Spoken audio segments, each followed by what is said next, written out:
दोस्तों ज़रा सोचिए, आपको एक ऐसी सुनसान आइलैंड पर बने लड़कियों के सुधार गृह में भेज दिया जाए जहां सिर्फ एक ही नियम है, बिना कोई सवाल किए हर बात मानना। ना कोई फ़ोन, ना इंटरनेट और ना ही वहां से भागने का कोई रास्ता। इसी कंसेप्ट की मूवी आज हम एक्सप्लेन करने वाले हैं, जिसका नाम है होस्ट। तो मूवी एंड तक ज़रूर देखिए। ये एक थाई हॉरर मूवी है। अगर मूवी अच्छी लगे तो चैनल को सब्सक्राइब ज़रूर कर देना। कहानी की शुरुआत होती है इंग नाम की एक शांत और सहमी हुई लड़की से। उसकी माँ उसे फिनिशहोम रिफॉर्म स्कूल में भेज देती है क्योंकि इंग से कोई ऐसी गलती हुई है जिसे समाज स्वीकार नहीं करता। यह स्कूल दुनिया से बिल्कुल अलग एक दूर दराज के आइलैंड पर बना है, ताकि यहाँ आने वाली लड़कियों को पूरी तरह से सुधारा जा सके। जैसे ही इंग इस टापू पर कदम रखती है, उसकी मुलाकात वहाँ की सख्त और क्रूर प्रिंसिपल मिस प्रिस्ना से होती है। मिस प्रिस्ना का मानना है कि इन लड़कियों को सुधारने के लिए उनका हौसला तोड़ना जरूरी है, लेकिन मिस प्रिस्ना खुद अपने हाथ गंदे नहीं करती। उसने स्कूल के अंदर एक बेहद खतरनाक और हिंसक सिस्टम बना रखा है। इस सिस्टम के टॉप पर है एम। एम इस स्कूल की सबसे ताकतवर स्टूडेंट लीडर है, एक बेरहम बुली है। इंक यहाँ बिल्कुल नहीं है, इसीलिए वो एम और उसकी गैंग के निशाने पर आ जाती है। स्कूल में कदम रखते ही एम का जीना हराम कर दिया जाता है। उसे मानसिक और शारीरिक रूप से प्रताड़ित किया जाता है। इस पूरे नर्क में सिर्फ दो ही लोग हैं जो एम के प्रति थोड़ी हमदर्दी दिखाते हैं। पहली है प्लॉय, जो खुद एम के अत्याचारों से परेशान है, और दूसरा है पिन, वो लड़का जो बोट चलाकर एम को इस आइलैंड पर लाया था। किस्मत का खेल देखिए, इंग को छोड़ने के तुरंत बाद एक भयानक तूफान आता है और पिन की बोट पूरी तरह तबाह हो जाती है। अब पिन भी इस आइलैंड पर लड़कियों के साथ फंस चुका है। अब यहाँ से फिल्म एक साधारण कॉलेज ड्रामा से बदलकर एक खौफनाक बुरे सपने में बदलना चालू हो जाती है।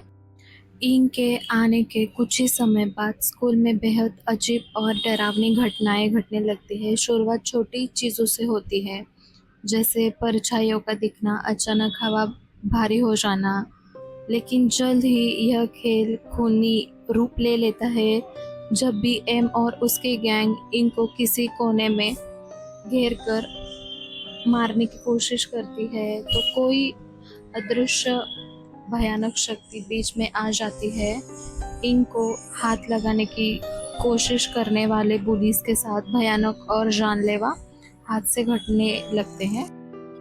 किसी का हाथ टूट जाता है तो कोई सीढ़ियों से गिरता है, क्योंकि ये सारे हादसे तभी होते थे जब इंक वहाँ मौजूद होती है। एम का दिमाग पूरी तरह से सनक जाता है।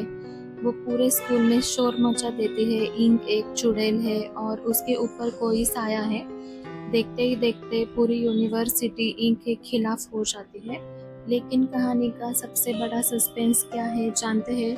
खुद इंक को भी नहीं पता कि ये सब हो क्या रहा है। जैसे जैसे मौतें और हादसे बढ़ते हैं, इंक खुद अपनी दिमागी हालत पर शक करने लगती है। क्या वो सच में पागल है, या फिर इस आइलैंड पर कोई प्राचीन भूत है जो उसका इस्तेमाल कर रहा है?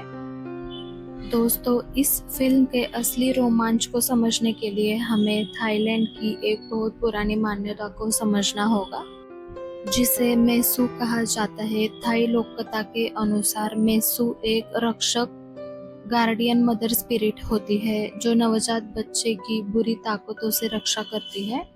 लेकिन इस फिल्म में इस रक्षक आत्मा को बेहद हिंसक और प्रतिशोधक दिखाया गया है। दरअसल बचपन में इंग की जान बचाने के लिए उसकी माँ और गांव की एक शेमन ने एक तांत्रिक अनुष्ठान किया था, जिससे यह मेसू आत्मा हमेशा के लिए इंग से बंध गई है। नियम ये है कि जब भी इंग को कोई हद से ज्यादा दर्द, तकलीफ या डर देगा, ये आत्मा जाग जाएगी और सामने वाले को बेरहमी से मौत के घाट उतार देगी।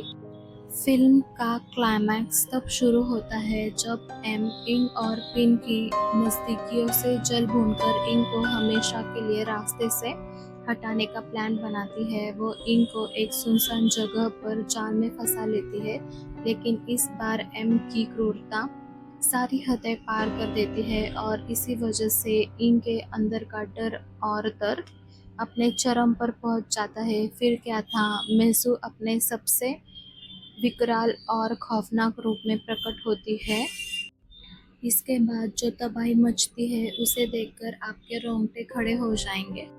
बरसों से लड़कियों पर जुल्म देने वाली मिस कृष्णा और एम को उनके कर्मों की ऐसी दर्दनाक सजा मिलती है जिसे वो जिंदगी भर नहीं भूल पाती, या यूं कहे कि उनकी जिंदगी खत्म हो जाती है। एंड में इंग को भी उसकी मदर गार्डियन स्पिरिट अपने साथ लेके जाती है, उसे भी मार देती है और मूवी यही मोमेंट पे ख़त्म हो जाती है। अगर मूवी अच्छी लगे तो लाइक कर देना, शेयर कर देना।